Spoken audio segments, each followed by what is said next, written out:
Hello everyone, my name is Vatsala Sharma. Today we will discuss the practical question of the chapter, that is admission of a new partner. Full fledge question है. इसके अंदर हम revaluation account बनाएंगे, partners capital account बनाएंगे and then balance sheet बनाएंगे. ठीक है, तो सबसे पहले क्वेश्चन पढ़ते हैं. क्या है? A and B are partners in a firm sharing profits and losses in the ratio of 2:1. ए और बी पार्टनर्स है और उनकी ओल्ड रेशो गिवन है 2:1. On 31 March 2017 their balance sheet stood as follows. ये बैलेंस शीट हमें given है. Liabilities में A capital का बैलेंस हमें गिवन है 1,60,000, बी कैपिटल का बैलेंस गिवन है 1,20,000. जर्नल रिजर्व गिवन है बैलेंस शीट में 96,000. ये आपको पहले भी बता रखा है कि जो बैलेंस शीट में बैलेंसेस एग्जिस्ट करते हैं, जो भी रिजर्व, लॉसेस, अनडिस्ट्रीब्यूटेड प्रॉफिट जो ऑलरेडी एग्जिस्ट करते होते हैं, वो ओल्ड पार्टनर्स में डिस्ट्रीब्यूट किए जाते हैं उनकी ओल्ड रेशो में. क्रेडिटर्स गिवन है 64,000. एसेट साइड गिवन है building 80,000, furniture 24,000, stock 48,000, debtor 2,40,000, cash at bank हमें गिवन है 48,000. आगे पढ़ते हैं. आगे एडजस्टमेंट हमें दे रखी है. It was decided to admit C into the firm with effect from 1 April 2017 subject to the following terms and conditions. ये टर्म्स एंड कंडीशंस गिवन है. First, C will bring in 84,000 of which 36,000 will be treated as a share of goodwill to be retained in the business.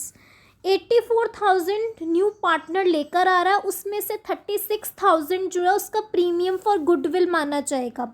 अब new partner premium for goodwill क्यों लेके आता है, ये आपको पहले भी बता रखा है कि जब न्यू पार्टनर आता है तो उसकी वजह से ओल्ड पार्टनर का शेयर कम हो जाता है, तो उसको कंपनसेट करने के लिए न्यू पार्टनर कुछ एक्स्ट्रा अमाउंट और लेकर आता है, जिसे हम प्रीमियम फॉर गुडविल बोलते हैं. और जैसे new partner premium for goodwill लेके आता है, वो उनकी ओल्ड पार्टनर्स में डिस्ट्रीब्यूट किया जाता है उनकी सेक्रीफाइजिंग रेशो में. लेकिन इस क्वेश्चन में सेक्रीफाइजिंग रेशो नहीं गिवन, तो हम ओल्ड रेशो को ही सेक्रीफाइजिंग रेशो ले लेंगे.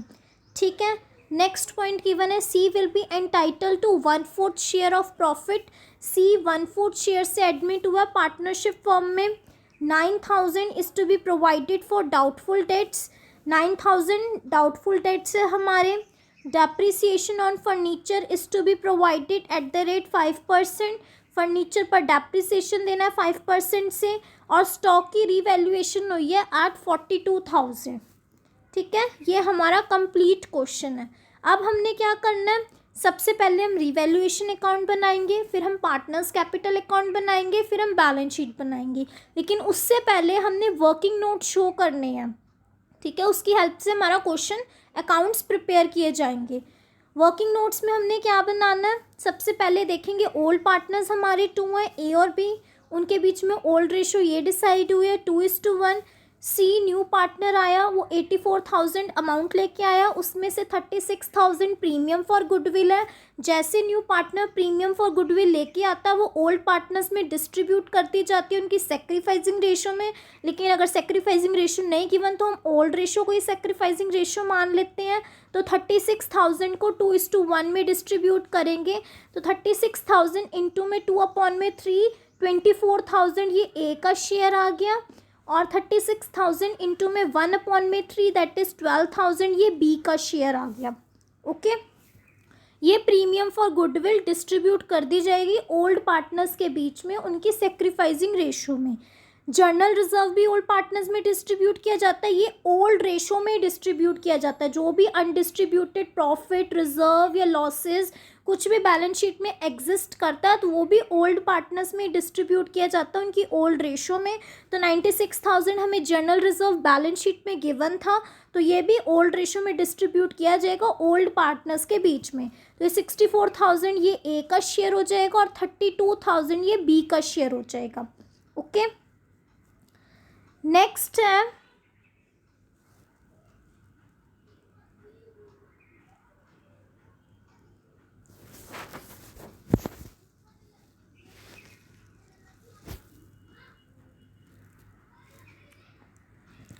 नेक्स्ट अब हम रीवैल्यूएशन अकाउंट प्रिपेयर करते हैं। रीवैल्यूएशन अकाउंट पहले भी बता रखे कैसे बनाते हैं हम। डेबिट साइड में क्या होता है, increase in liability and decrease in asset. Debit side में क्या होता है, इंक्रीज इन लायबिलिटी और डिक्रीज इन एसेट। और क्रेडिट साइड में क्या होता है, increase in asset and decrease in liability. ये हमारा रिवैल्यूएशन अकाउंट में आता है। तो अब रिवैल्यूएशन अकाउंट में क्या क्या आएगा, जो एडजस्टमेंट में गिवन है वही आएगा। क्या क्या एडजस्टमेंट में हमें गिवन है कि हमने प्रोविज़न बनाना है डाउटफुल डेट्स पर। मतलब ये हमारा लॉस हो गया कि जिनसे बिज़नेस को पैसे मिलने थे वो बिज़नेस को पैसे नहीं देंगे, तो एक तरीके की प्रोविज़न बनाना है। तो ये हमारा लायबिलिटी साइड आएगा, मतलब ये डेबिट साइड आएगा रिवैल्यूएशन अकाउंट के, that is to provision for doubtful debts with ₹9,000। ठीक है। सेकंड और क्या एडजस्टमेंट गिवन है कि हमने फर्नीचर पर डेप्रिसिएशन लगाना है 5%। फर्नीचर कितना दे रखा है हमें, 24,000। तो 24,000 का जब 5% जो करोगे वो हमारा डेप्रिसिएशन लग जाएगा फर्नीचर के ऊपर। मतलब फर्नीचर की वैल्यू कम हो रही है, एसेट की वैल्यू डिक्रीज़ हो रही है। तो जब एसेट की वैल्यू डिक्रीज़ होती है तो वो डेबिट साइड हम लिखते हैं to depreciation on furniture, that is 1200। 24,000 का जब 5% करोगे तो वो 1200 आएगा। ओके।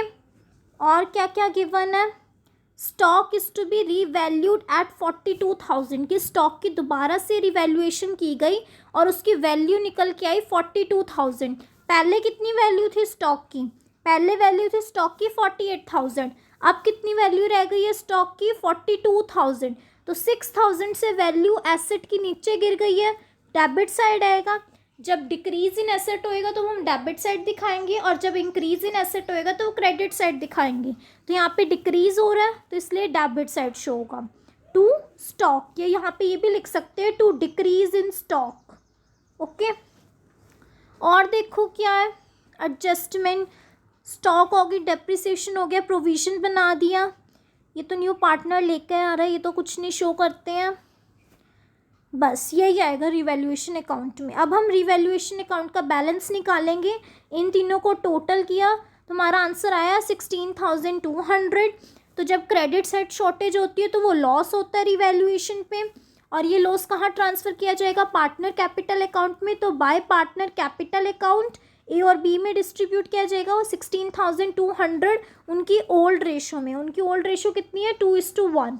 तो 16,200 इंटू में 2/3 करोगे तो 10,800 एंड 16,200 इंटू में 1/3 करोगे तो 5,400। तो टोटल हमारा आ गया बैलेंस 16,200। ओके। अब हम बनाते हैं partners capital account. Partners capital account का ये फॉर्मेट होता है पर्टिकुलर्स ए बी एंड सी, ये डेबिट साइड हो गई और ये क्रेडिट साइड हो गई। Particulars A B C and particulars A B C, मतलब जितने पार्टनर्स होंगे उन पार्टनर्स के अकाउंट यहाँ पे हम ओपन करेंगे। अब देखो पार्टनर्स कैपिटल अकाउंट हम स्टार्ट कैसे करते हैं, बैलेंस से। तो जो बैलेंस हमें अकाउंट में गिवन होंगे सबसे पहले हम वो लिखेंगे, जो बैलेंस हमें बैलेंस शीट में गिवन होंगे सबसे पहले वो लिखेंगे। तो क्या बैलेंसेस गिवन है, ए का गिवन है 1,60,000 और बी का कैपिटल का बैलेंस गिवन है 1,20,000। तो ये लिख देंगे सबसे पहले पार्टनर कैपिटल अकाउंट में। बाय बैलेंस ब्रॉट डाउन, ए का बैलेंस आया 1,60,000 और बी का बैलेंस आया 1,20,000। ओके। अब जर्नल रिजर्व ऑलरेडी एग्जिस्ट कर रहा था तो वो डिस्ट्रीब्यूट किया जाएगा ओल्ड पार्टनर्स के बीच में उनकी ओल्ड रेशो में। तो कितना था यहाँ पे वर्किंग नोट्स पे करके भी दिखाया है, 96,000 का 2/3 64,000 ए का शेयर आ जाएगा और 96,000 इंटू में 1/3 ये बी का शेयर आ जाएगा 32,000। तो 64,000 and 32,000 journal reserve old partners में डिस्ट्रीब्यूट कर दिया जाएगा। अब न्यू पार्टनर कैपिटल लेके आ रहा है, कैश में कितनी लेकर आ रहा है न्यू पार्टनर, 48,000 वो लेकर आ रहा है। टोटल 84,000 लेके आए हैं, लेकिन उसमें से 36,000 उसका प्रीमियम फॉर गुडविल है एंड बाकी रिमेनिंग उसकी कैपिटल है। तो 48,000 वो कैपिटल लेके आ रहा है बाय कैश या बैंक, लेकिन वो कैश में लेकर आ रहा है तो हमने बाय कैश लिखा, बाय कैश 48,000। अब वो प्रीमियम फॉर गुडविल भी लेकर आया तो वही premium for goodwill all partners में डिस्ट्रीब्यूट कर देंगे। तो कैसे करेंगे, देखो प्रीमियम फॉर गुडविल 36,000 लेके आ रहा था, सेक्रीफाइसिंग रेशो नहीं है, उनकी ओल्ड रेशो में डिस्ट्रीब्यूट कर देंगे। तो 36,000 इंटू में 2/3 दैट इज़ 24,000 एंड 36,000 इंटू में 1/3 दैट इज़ 12,000। ये ए का शेयर हो गया और ये बी का शेयर हो गया, 24,000 एंड 12,000। देखो बाय प्रीमियम फॉर गुडविल 24,000 और 12,000। ओके, अब और देखो और क्या क्या आएगा। और इनको तो हमने रिवैल्यूएशन अकाउंट में एडजस्ट कर दिए जो हमें एडजस्टमेंट गिवन थी।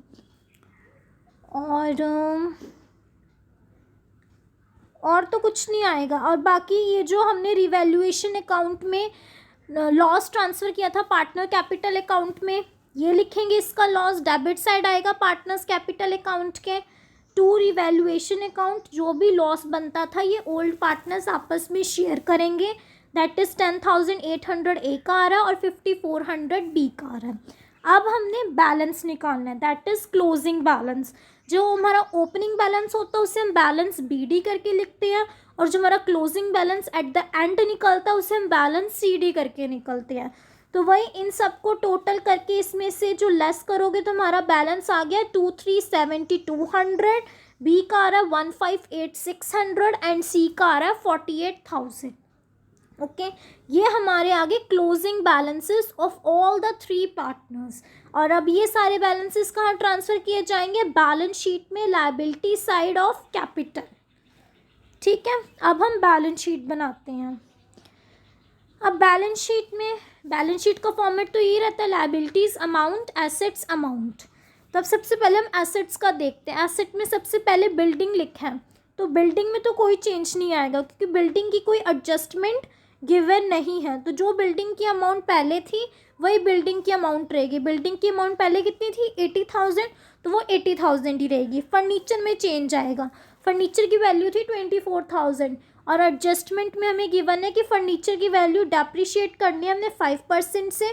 तो 24,000 में से जब आप 1,200 लेस करोगे तो जो आंसर आएगा वो हमने बैलेंस शीट में लिखना है। तो 24,000 में से 1,200 जब हमने लेस किया तो 22,800 आया। ये फर्नीचर का बैलेंस हो गया। बिल्डिंग में कोई चेंज नहीं आएगा, बिल्डिंग 80,000 की 80,000 रहेगी। स्टॉक में भी चेंज आएगा। स्टॉक की जब उन्होंने रीवैल्यूएशन दोबारा की थी तो कितनी स्टॉक की वैल्यू निकल के आई थी 42,000। तो ये जो रीवैल्यूएशन उन्होंने दोबारा की है ये बैलेंस शीट में हम लिखेंगे। तो स्टॉक की वैल्यू आएगी 42,000। डेटर्स की भी वैल्यू चेंज आएगी। 2,42,000 के हमें डेटर्स गिवन है, इसमें से हम लेस करेंगे जो भी हमने प्रोविज़न बनाया है। प्रोविज़न कितने का बनाया है 9,000 का। तो 2,40,000 में से 9,000 लेस करेंगे तो जो अमाउंट आएगा वो हमने लिखना है डेटर्स की एसेट साइड में, डेटर्स में। ठीक है, ये चेंजेस आएंगे। देखो स्टॉक वही लिखेंगे 42,000 से, डेटर्स 2,40,000 के थे, इसमें से हमने लेस करना है प्रोविजन फॉर डाउटफुल डेट्स 9,000। तो 2,40,000 में से 9,000 जब लेस करें तो हमारा बैलेंस आया 2,31,000। अब कैश का कैसे करेंगे। कैश का देखो पहले हमें बैलेंस कितना गिवन है 48,000 plus new partner capital cash में लेके कितनी आ रहा है 48,000 लेके आ रहा है। देखो 48,000 लेके आ रहा है। पहले हमारे पास ऑलरेडी बैलेंस कितना था 48,000 हमें बैलेंस शीट में पहले से गिवन था, प्लस 48,000 वो और लेके आ रहा है। ठीक है, और 36,000 भी वो लेके आ रहा है। प्रीमियम फॉर गुडविल ये सारा कैश में लेके आ रहा है। न्यू पार्टनर कैपिटल भी कैश में लेके आ रहा है, प्रीमियम फॉर गुडविल भी कैश में लेके आ रहा है। तो ये दोनों चीज़ें कैश में ऐड हो जाएंगी। तो हम जब इन तीनों का टोटल करेंगे वो हमारा एसेट साइड में कैश में लिखा जाएगा। 8 + 8 16, 16 + 6 17, 18, 19, 20, 21, 22, 8, 9, 10, 11, 12, 13। तो 132,000 हमारा कैश का बैलेंस आ जाएगा। ठीक है, ये हमारा कैश का बैलेंस आ गया 132,000। पता चला कैसे कैश का बैलेंस निकाला। कि जो बैलेंस शीट में ऑलरेडी कैश का बैलेंस गिवन था वो तो लिखना ही था, प्लस कि न्यू पार्टनर कैश में क्या क्या लेकर आ रहा है, कैपिटल लेके आ रहा है और वो प्रीमियम फॉर गुडविल, ये दोनों लेके आ रहा है, तो वो दोनों हमने कैश में ऐड कर दिए। तो ये हमारा टोटल बैलेंस आ गया कैश का, और कुछ नहीं एसेट साइड हमें गिवन।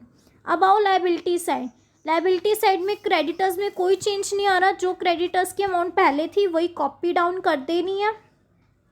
देखो क्रेडिटर्स की 64,000 थी और वही 64,000 हमने कॉपी डाउन कर दी। जनरल रिजर्व हमने डिस्ट्रीब्यूट कर दिया, इसका कुछ नहीं करेंगे। अब एट द एंड लास्ट इनके क्लोजिंग बैलेंस लिखने, जो हमने पार्टनर कैपिटल अकाउंट के एट द एंड जो क्लोजिंग बैलेंस निकाले थे, अब ये सारे बैलेंसेस बैलेंस शीट में ट्रांसफ़र किए जाएंगे लायबिलिटी साइड में कैपिटल के अंडर। ठीक है, कैपिटल अकाउंट में इन तीनों के क्लोजिंग बैलेंसेस क्या निकले थे, 237,200, 158,600 एंड 48,000। वही है 237,200, 158,600 एंड 48,000। इन तीनों को ऐड किया तो हमारा बैलेंस ये आ गया। तो जब आप एसेट साइड का टोटल करोगे और लायबिलिटी साइड का टोटल करोगे तो दोनों के बैलेंसेस सेम आने चाहिए, तब भी हमारा क्वेश्चन सही माना जाएगा। तो हमारे दोनों के सेम आ रहे, इसका मतलब हमने क्वेश्चन सही किया। ये था हमारा पूरा फुल फ्लेज क्वेश्चन। ओके, ऐसे करते हैं हम सारा फुल फ्लेज क्वेश्चन। बस आज मैंने आपको इतना ही कराना था कि हम कैसे पूरा इन सारी एडजस्टमेंट को ध्यान में रख के अपना क्वेश्चन कैसे कंप्लीट करते हैं। Okay, I hope you will like this lecture. अगर आपको मेरा लेक्चर अच्छा लगा हो तो प्लीज़ मेरे इस चैनल को सब्सक्राइब कीजिए, लाइक कीजिए और शेयर कीजिए फ्रेंड्स के साथ।